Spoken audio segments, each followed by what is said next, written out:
"Happy birthday, Dad," said my daughter, carrying my suitcase to the door of the retirement home. Her husband smiled as if it were a gift, not a betrayal. But when I walked into the director's office, he stood up, shocked, his face pale with shock. Before we continue, please subscribe to the channel and let us know where you are listening in the comments.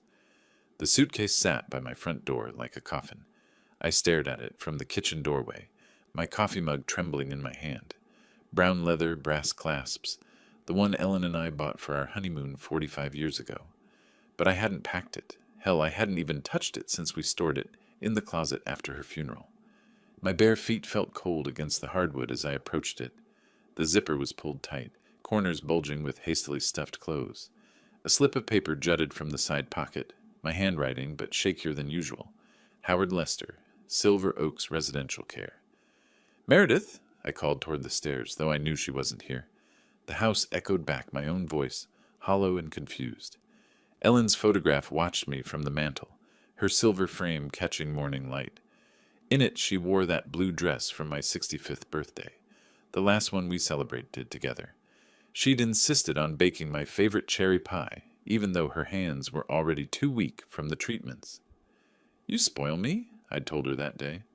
"That's what wives do," she'd laughed, flour dusting her cheek. The memory hit like a punch to the chest. Ellen would never have allowed this, whatever this was.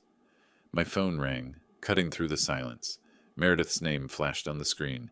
"Happy birthday, Dad!" Her voice sparkled with artificial cheer. "We have a very special surprise planned for you today. Be ready at 2 o'clock sharp." "Meredith, there's a suitcase by my door. Did you—" "Just be ready, Dad." The warmth drained from her voice like water from a broken cup. "Don't make this harder than it needs to be." Harder than what needed to be? My throat tightened. "I was planning to bake your favorite cherry pie. Maybe you and Trevor could stay for dinner? Like we used to when— We'll see about that. Just be ready." The line went dead. I held the phone against my ear long after the dial tone stopped, as if holding on might bring her back. Might bring back the daughter who used to steal raw pie dough from my mixing bowl. My hands shook as I pulled ingredients from the pantry. Flour, sugar, the jar of cherries Ellen had canned our last summer together. I needed normal. I needed the ritual of measuring and mixing, the comfort of tradition. But the flour scattered across the counter when I dropped the bag. Sugar crunched underfoot. The cherries, Ellen's cherries, rolled red across the kitchen floor like tiny drops of blood. I caught my reflection in the window above the sink. 70 years old, silver hair uncombed, pajamas wrinkled from a restless night. When had I become this fragile stranger? When had my own daughter started speaking to me like I was already gone? The pie crust came together despite my trembling fingers. I rolled it thin, placed it carefully in Ellen's favorite pan, the ceramic one with tiny roses around the rim, the one Meredith always admired as a child. By 1:30 the pie sat cooling on the rack, filling the house with the scent of home. I set the dining table with our wedding china, 3 place settings arranged perfectly, white plates with golden edges, the ones we'd saved for special occasions, cloth napkins Ellen had embroidered herself. Maybe I was wrong. Maybe this surprise was something wonderful, a party, a celebration, a chance to feel like family again. Maybe the suitcase was for a weekend trip somewhere special. At exactly 2 o'clock, I heard tires on gravel. Through the lace curtains, I watched Meredith's silver SUV pull into my driveway. She sat in the passenger seat checking her phone. Trevor was driving, his profile sharp and focused. Neither of them looked toward the house where I stood waiting. The cherry pie cooled behind me, untouched. The suitcase waited by the door, packed with clothes I hadn't chosen, and something deep in my chest began to crack, like ice breaking on a spring river. I opened the door before they could knock, dish towel still clutched in my hands from the pie preparation. "Dad!" Meredith's hug felt rehearsed, her arms barely touching my shoulders before pulling away. She smelled of expensive perfume and impatience. Trevor's handshake was too firm, too brief. His eyes scanned past me toward the suitcase, calculating. "Ready to go, Howard?" "Actually, the cherry pie just finished cooling. Your mother's recipe, Meredith? Why don't you both come in? I've set the table with the good china, and I could wrap you a slice for—" "There's no time, Dad." Meredith's voice had that edge again, sharp as broken glass. We're already running late. Trevor was already lifting my suitcase, hefting it toward their car without asking permission. The casual violation of my space, my belongings, sent heat rushing to my face. Late for what exactly? I asked, but they were already walking toward the SUV. I took one last look at my house, the porch swing where Ellen and I used to watch sunsets, the garden she'd tended until her final summer, the door with its brass knocker worn smooth by decades of visitors. Would I see it again tonight? Tomorrow?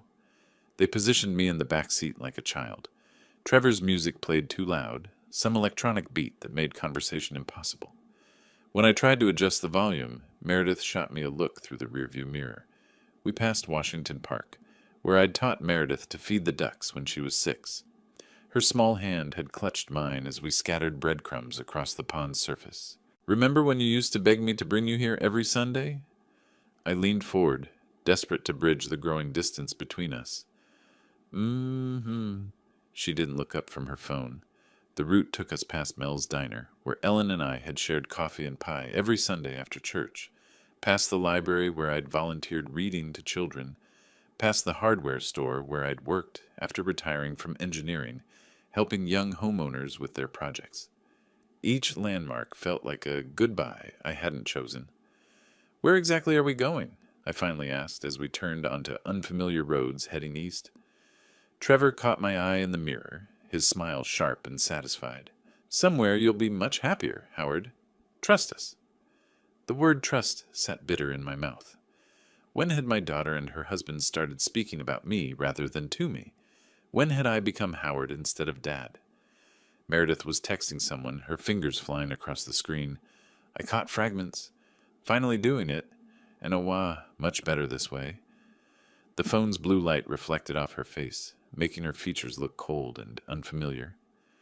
20 minutes later, Silver Oaks came into view, a sprawling modern facility with manicured lawns and a circular driveway. The architecture was all glass and steel, designed to look expensive rather than welcoming. A sign by the entrance read, Silver Oaks Residential Care, where life begins again. My stomach dropped. Are we visiting someone? Meredith turned in her seat, that artificial brightness returning to her voice. Happy birthday, Dad. This is your new home. The words hit me like a physical blow. My chest tightened, making it hard to breathe. New home? The cherry pie I'd baked sat abandoned in my kitchen. The table I'd set with Ellen's china would remain empty. The suitcase I hadn't packed contained clothes for a life I hadn't chosen. Trevor parked under the covered entrance, already reaching for the keys. Through the windshield, I could see elderly residents in wheelchairs on the covered patio, staring blankly at the landscaping. This is temporary, right? My voice sounded small, desperate. Just until... Let's just see how you settle in, Meredith said, avoiding my eyes. The car's engine ticked as it cooled.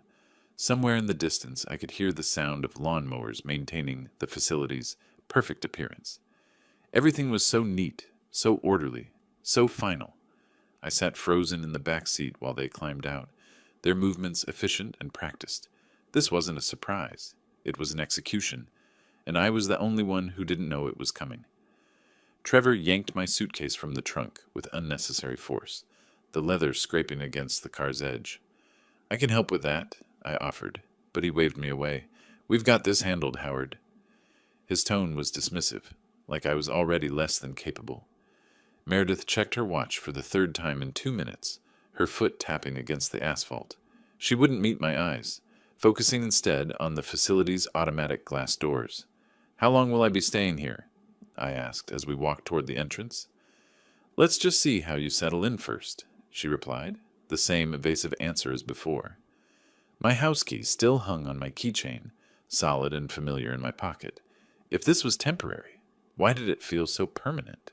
Why had they packed everything I owned into a single suitcase? This is for your own good, Dad. Meredith's voice carried the rehearsed quality of someone who'd practiced this speech. You're not getting any younger, and frankly, we can't provide the level of care you need. But I bought you that house in Beaverton, I said, desperation creeping into my voice.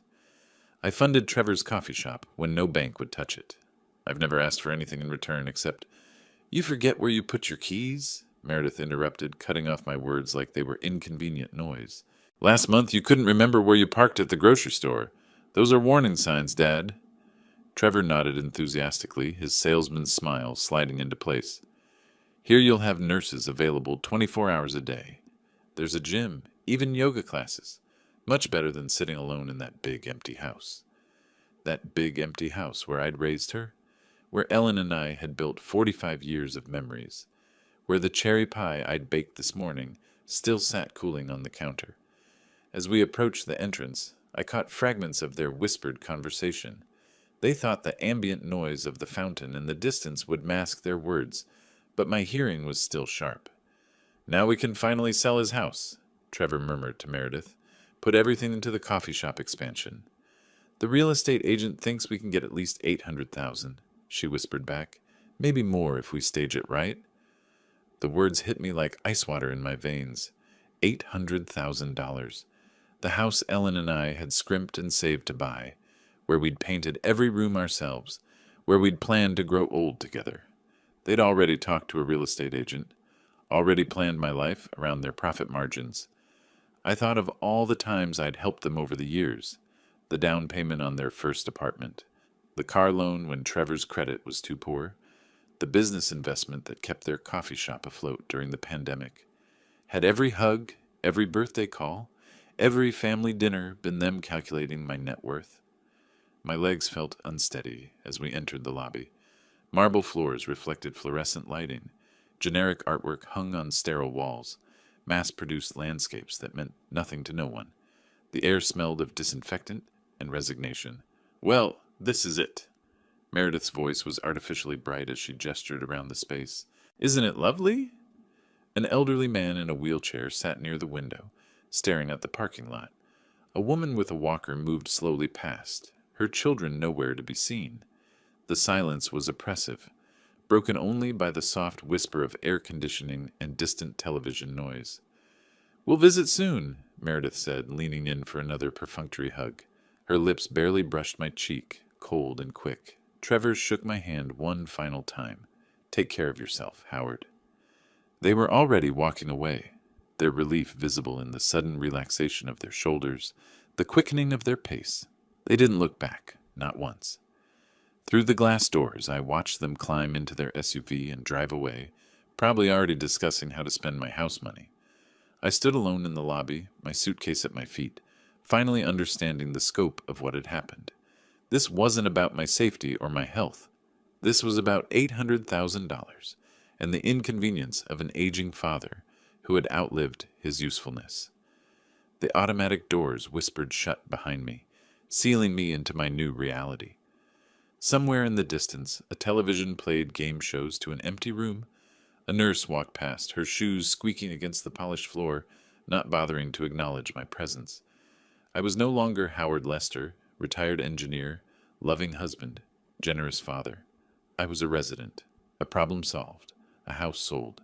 But as I stood there, something cold and calculating began to crystallize in my chest. They had underestimated me in fundamental ways. They knew about the house, but not about the investment portfolio Ellen and I had built. They knew about my age, but not about my connections. They knew about my loneliness, but not about my capacity for strategic thinking.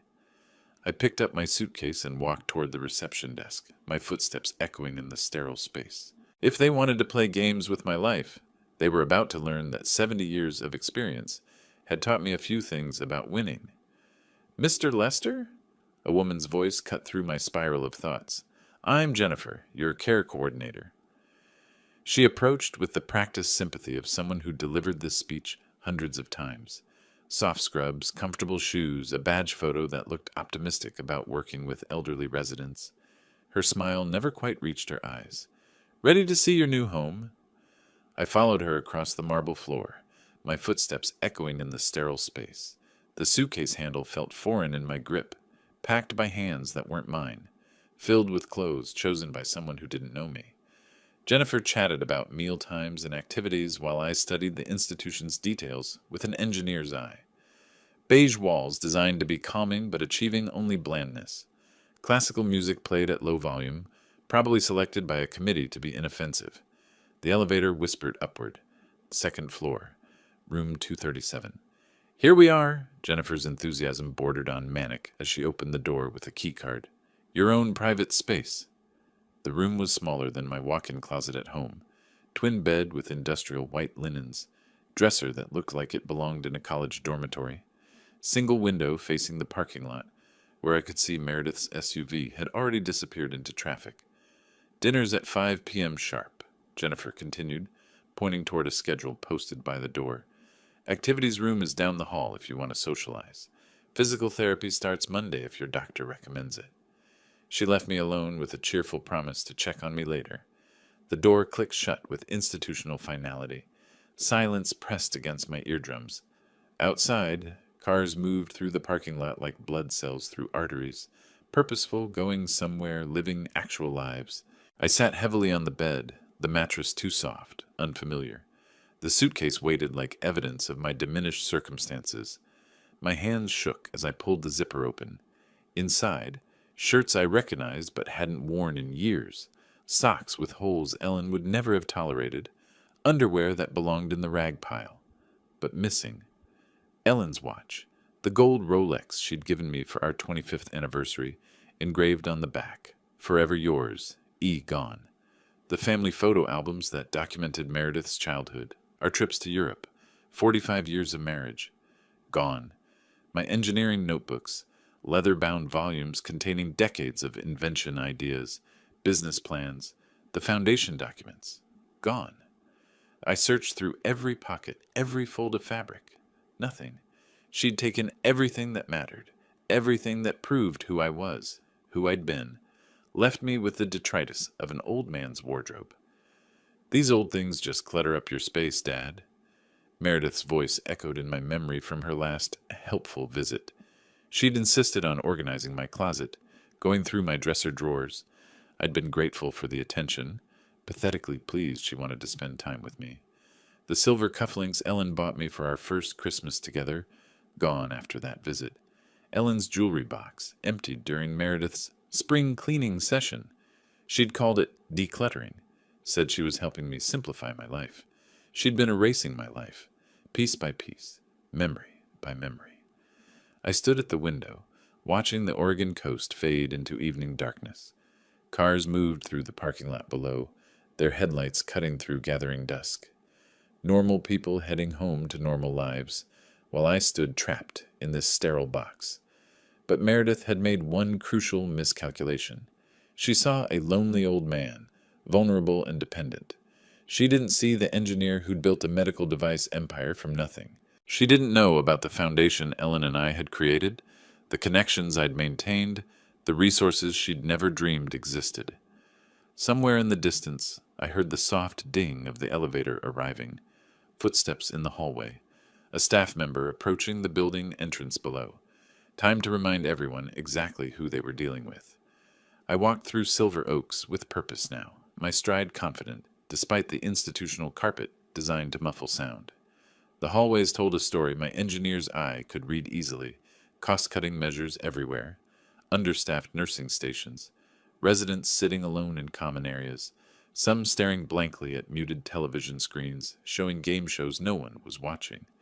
The administrative wing felt different immediately. Thicker carpet, actual artwork instead of mass-produced prints, furniture that suggested comfort rather than mere function. The secretary looked up from her computer as I approached her desk. "I need to speak with Mr. Fitzpatrick immediately." "Is this about your accommodation? I can have Jennifer. It's about documentation irregularities. Tell him Howard Lester is here." She spoke softly into her phone, then looked up with surprise. "He'll see you right away, Mr. Lester." The office door opened before I reached it. Fitzpatrick stood behind his desk, coffee cup rattling against its saucer in his suddenly unsteady hand. His face had gone pale beneath his administrative tan. "You're Howard Lester, the founder of MedTech Innovations?" "I am." I took the chair across from his desk without being invited. "And I want to see my complete admission file. Every document." Fitzpatrick's hands trembled as he pulled a manila folder from his desk drawer.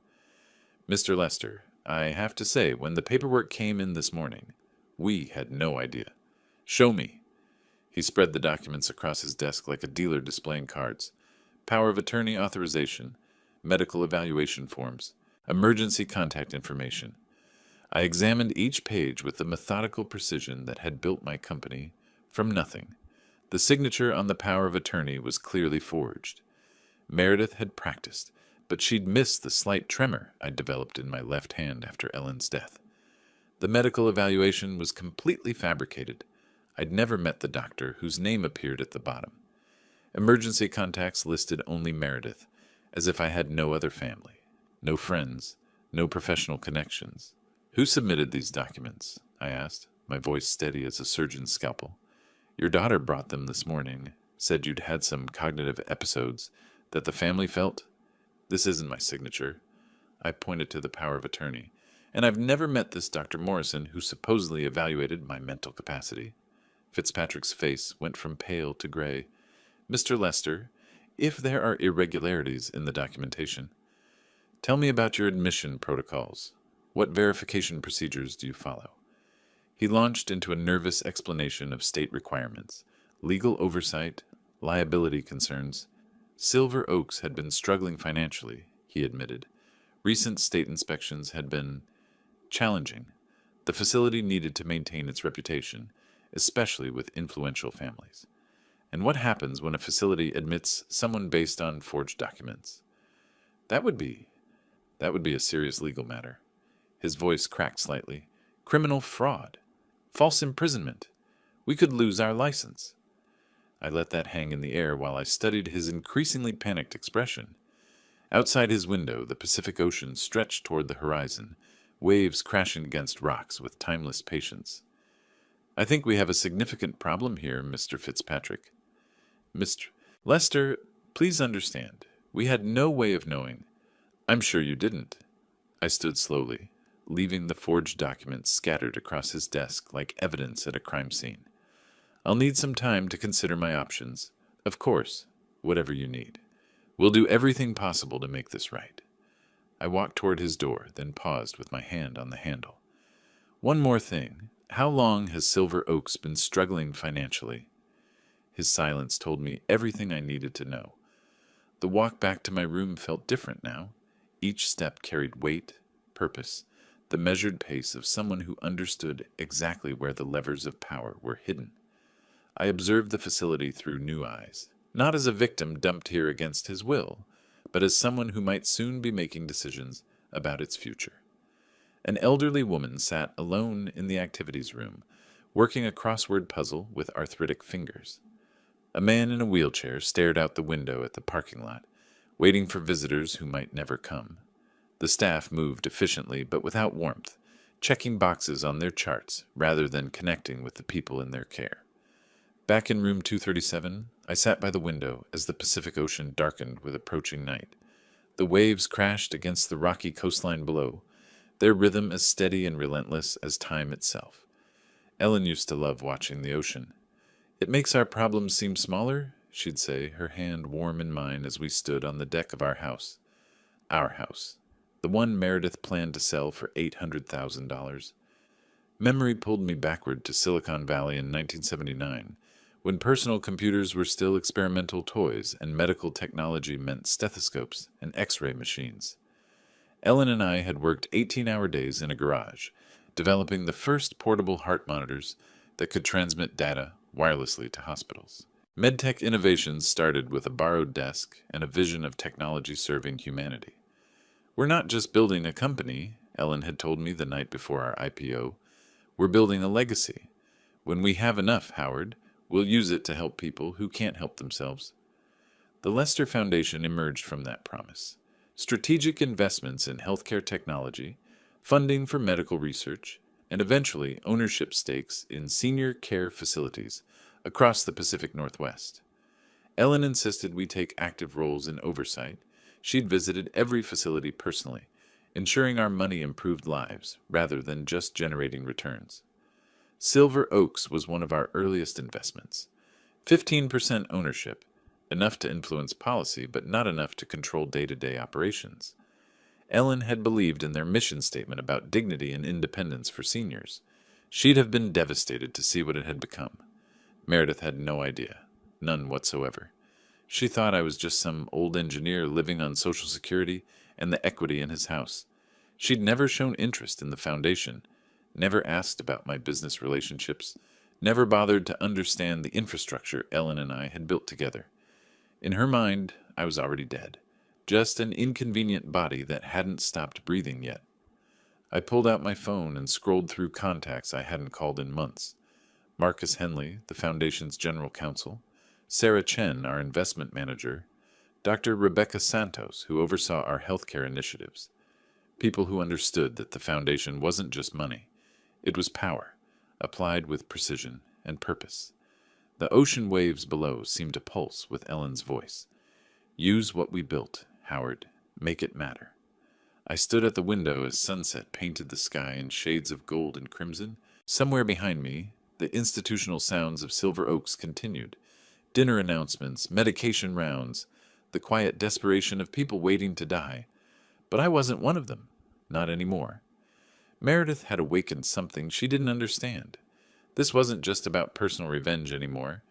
This was about systemic change, about using the tools Ellen and I had built to transform not just my situation, but the situations of everyone who'd been forgotten, dismissed, or discarded by family members who saw dollar signs instead of human beings.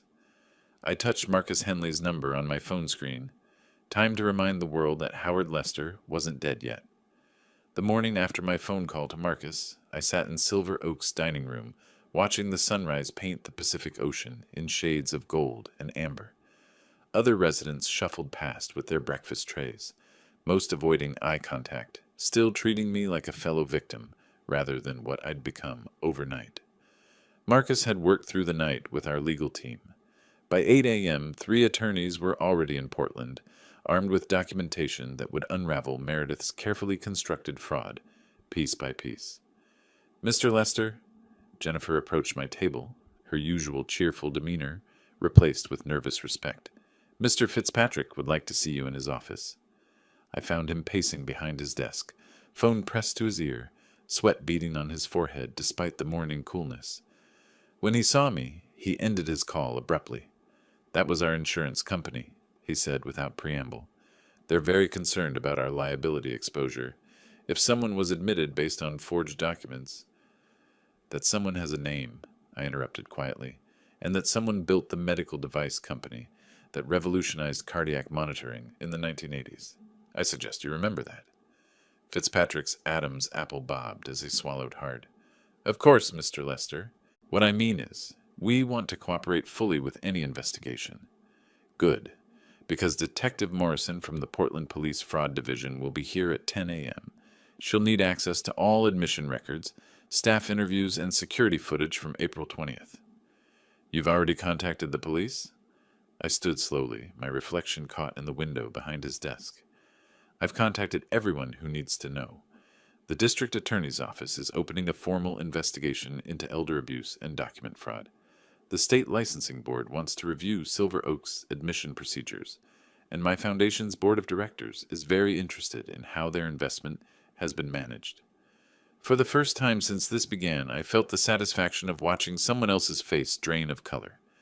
Fitzpatrick sank into his chair like a deflated balloon. What can we do to make this right?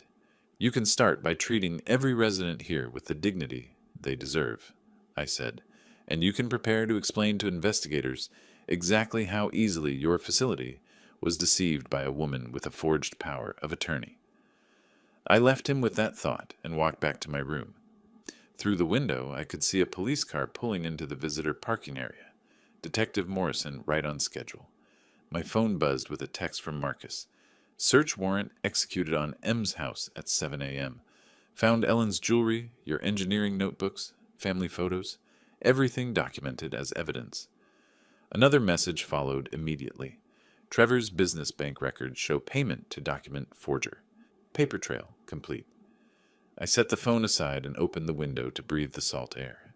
Somewhere across town, Meredith was probably discovering that her careful planning had overlooked one crucial detail. She'd never bothered to learn who her father really was. The morning ocean breeze carried the sound of seagulls calling to each other above the waves. It reminded me of Ellen, who loved watching them dive for fish from our deck. She'd always said they were patient hunters, waiting for exactly the right moment to strike. Below in the parking lot, Detective Morrison was getting out of her car, briefcase in hand. Perfect timing, Ellen. Perfect timing.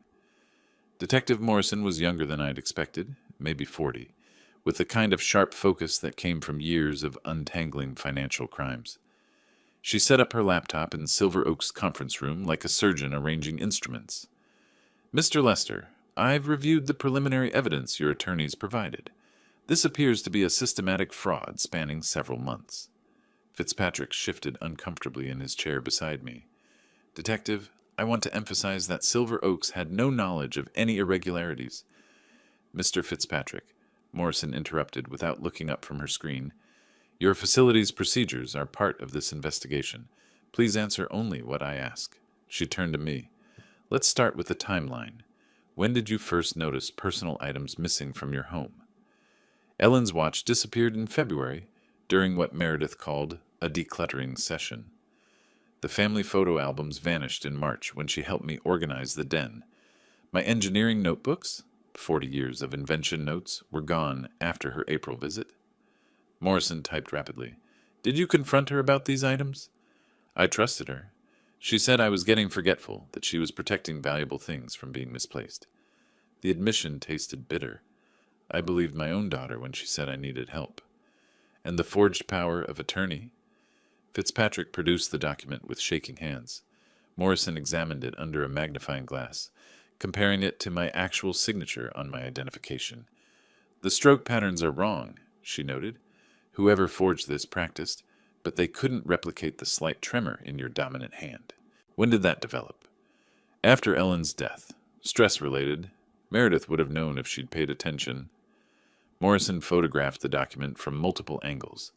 We found the original forge tool at your daughter's residence this morning, a practice pad with dozens of signature attempts.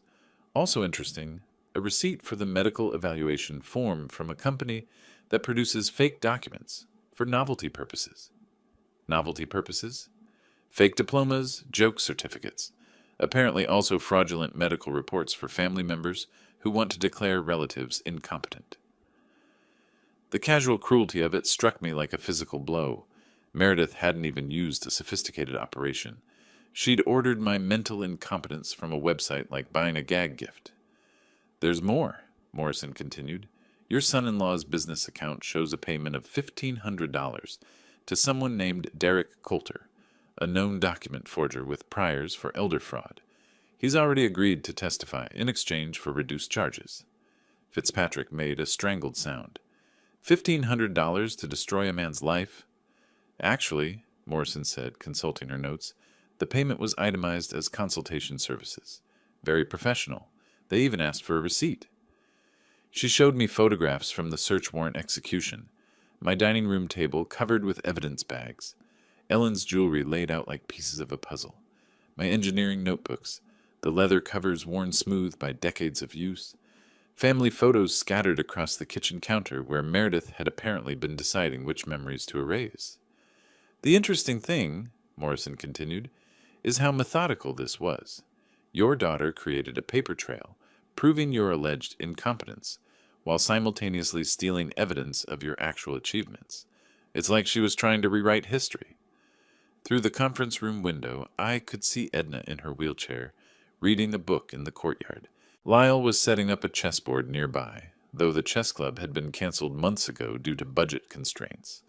Normal people living diminished lives because institutions prioritized profit over dignity. Detective Morrison, what happens next? Grand jury indictment, probably within 2 weeks.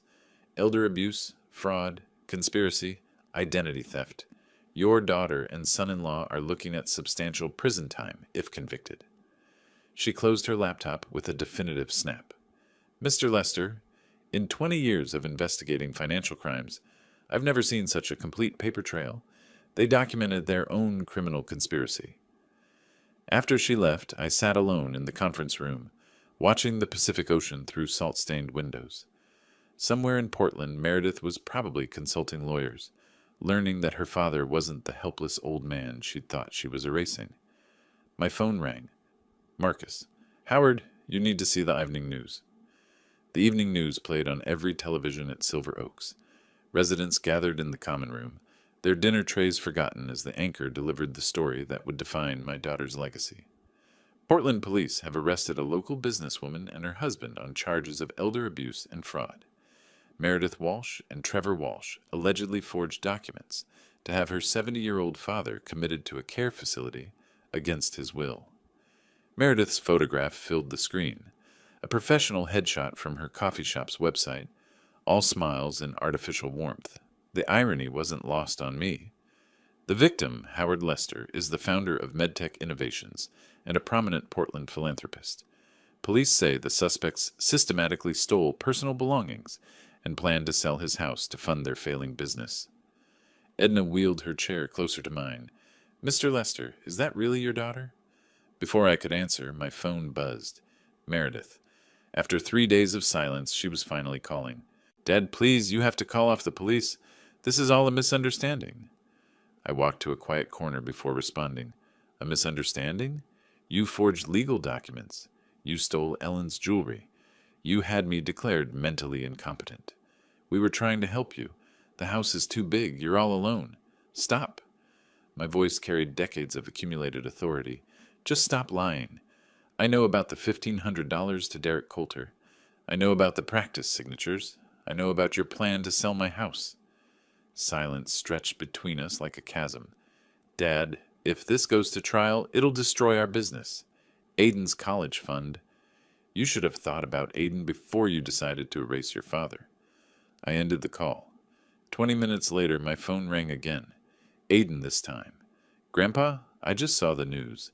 I had no idea what Mom and Dad were planning." Hearing his voice, young, confused, ashamed, reminded me that innocent people get caught in the crossfire of other people's greed.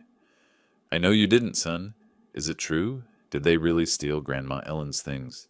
"Yes." A long pause, then, "I'm so sorry, Grandpa. If I'd known." "This isn't your fault, Aiden. Your parents made their choices. What happens now?" Through the window, I watched the sunset paint the ocean in shades of orange and gold. Ellen would have loved this view. She'd have forgiven Meredith instantly, found some way to excuse the inexcusable. But Ellen was gone, and I was tired of being everyone's victim. Now your parents face the consequences of their actions, and you decide what kind of man you want to become. The next morning, a news van was parked outside Silver Oaks. Trevor's coffee shop had a line of protesters holding signs reading, "Elder abuse is not business," and "Jail the thieves." Their Yelp reviews had plummeted overnight. My phone showed 17 missed calls from Meredith. I deleted them without listening. 2 days later, I walked into Silver Oaks conference room to find 5 board members standing respectfully around a polished mahogany table. The contrast with my last visit here was striking. Instead of being escorted like a confused patient, I entered as someone whose presence commanded attention. "Mr. Lester," Fitzpatrick began, his voice carrying none of its previous condescension, "we'd be deeply honored if you would consider joining our Patient Care Oversight Board." The other members nodded with the kind of deference usually reserved for major donors, which I supposed I was. "I accept," I said, settling into the chair they'd pulled out for me, "provided we prioritize resident dignity above profit margins." Board member Patricia Chen, a retired hospital administrator, leaned forward. "We've reviewed your preliminary recommendations. The chess club restoration, library renovation, art therapy program. What's the projected investment?" $300,000 for the first year. I opened the portfolio Marcus had prepared. "The Lester Foundation will cover all expenses. Dignity doesn't have a price tag." The room fell silent, except for the scratch of pens taking notes. I'd learned long ago that specific numbers make abstract concepts concrete. "Mr. Lester," asked board member James Rivera, "what's your timeline for implementation?" "Chess club resumes next Tuesday. I've already contacted Lyle Brennan to coordinate. He's an excellent player who's been languishing without intellectual stimulation. Library renovation begins Monday, with new large print books arriving Thursday. Art therapy starts the following week with students from Portland Community College." I slid photographs across the table, the empty activity room, outdated common areas, understaffed nursing stations. These aren't just budget items, they're people's lives. We toured the facility together, and I watched their expressions change as they saw Silver Oaks through resident eyes, rather than administrator convenience. Edna showed us her small collection of books, apologizing for their worn condition. Lyle demonstrated chess moves on an improvised board made from cardboard and bottle caps. This space could accommodate 20 chess tables, I told the group, gesturing toward the underutilized recreation room, and this wall would be perfect for displaying resident artwork. Board member Dr. Martinez nodded thoughtfully. The resident engagement would improve dramatically. Engagement, physical health, mental stimulation, family satisfaction, everything interconnected, I agreed. Quality care isn't expensive when you measure the right outcomes. Back in the conference room, I signed the board appointment documents, while they watched with something approaching awe. The foundation commitment papers followed, making the funding legally binding. One more thing, I said, capping my pen with deliberate ceremony. I want monthly progress reviews with resident input. Not surveys about satisfaction, but actual conversations about what they need to maintain dignity. Fitzpatrick practically vibrated with nervous energy. Of course, Mr. Lester, whatever you think best. Walking back to my room, I felt Ellen's presence in the hallway's improved lighting, in the plans taking shape, in the hope beginning to replace resignation on residents' faces. She'd always believed that money without purpose was just paper. Purpose without resources was just wishful thinking. I had both now. My phone rang as I reached room 237. Marcus with news about the media strategy for Meredith's case. Time to ensure the legal victory translated into lasting change. By May, the story had grown beyond local news into a cautionary tale about elder abuse that resonated across the country. I watched the coverage from Silver Oaks Common Room, surrounded by residents who'd become unlikely celebrities in their own right. Local couple charged with defrauding elderly father appear in court today, the anchor announced, over footage of Meredith and Trevor hurrying past reporters. Meredith and Trevor Walsh face multiple felony charges in what prosecutors call a systematic scheme to steal from Howard Lester, founder of MedTech Innovations. Lyle shook his head in disgust. How does someone do that to their own parent? The camera cut to an interview with the prosecutor. The defendants forged power of attorney documents, fabricated medical evaluations, and systematically stole family heirlooms over several months. This represents elder abuse at its most calculated. That evening, Aidan helped me navigate the social media storm engulfing his parents. Meredith's Instagram account, once full of carefully curated family photos, had become a wasteland of angry comments. "Look at this," Aidan said, scrolling through the responses to her last post. A picture of her and Trevor smiling at their coffee shop. Disgusting. How could anyone do this to their elderly father? The business review sites told an even starker story. Their coffee shops had dropped from 4-star ratings to 1.5 stars virtually overnight. Customer after customer explained why they could no longer support a business run by people who abused elderly family members. "We used to come here every morning," read one Yelp review, "but knowing what these people did to their father makes the coffee taste bitter." Local news interviewed former customers outside their flagship location. "I can't give money to people who would forge documents to steal from their own dad," a middle-aged woman explained. "There has to be consequences for that kind of behavior." Trevor appeared on a local business program, attempting damage control that only made things worse. When the interviewer asked about the forged medical evaluation, he stammered about misunderstandings and family dynamics. "But Mr. Walsh," the reporter pressed, "police found the payment to a known document forger in your business account. How do you explain that?" His deer-in-headlights expression said everything. Within hours, clips of his fumbling responses were viral on social media, accompanied by hashtags like "Elder Abuse is Real and Choose Justice for Howard." Meredith attempted her own interview with a sympathetic local host, but the questions were sharper than she expected. "We were trying to ensure his safety and well-being," she insisted, her composed facade cracking slightly. "Then why forge legal documents? Why not involve your father in the decision?" He doesn't always remember things clearly. Mr. Lester founded a medical technology company and runs a multi-million-dollar foundation. Hospital administrators across the region describe him as sharp and engaged. Are you suggesting they're all mistaken? The interview ended with Meredith walking off camera. By June, their business was failing. Local news reported on layoffs at their coffee shops, unpaid rent, potential eviction. The community had spoken with their wallets, and the verdict was unanimous. My phone rang one evening. Aiden, now 18 and preparing for college. Grandpa, I've been thinking about changing my major to nonprofit management. I want to learn how to run a foundation properly. Through my window, the Pacific Ocean reflected the sunset in shades of gold and crimson. Ellen would have been proud of the boy Aiden was becoming despite his parents' choices. That's excellent, son. The foundation will need leadership from someone who understands that true wealth lies in helping others. A year of transformation was almost complete. April 20th, 2025, exactly 1 year later, I stood in my own kitchen again, the morning light streaming through windows that faced the garden Ellen and I had planted together.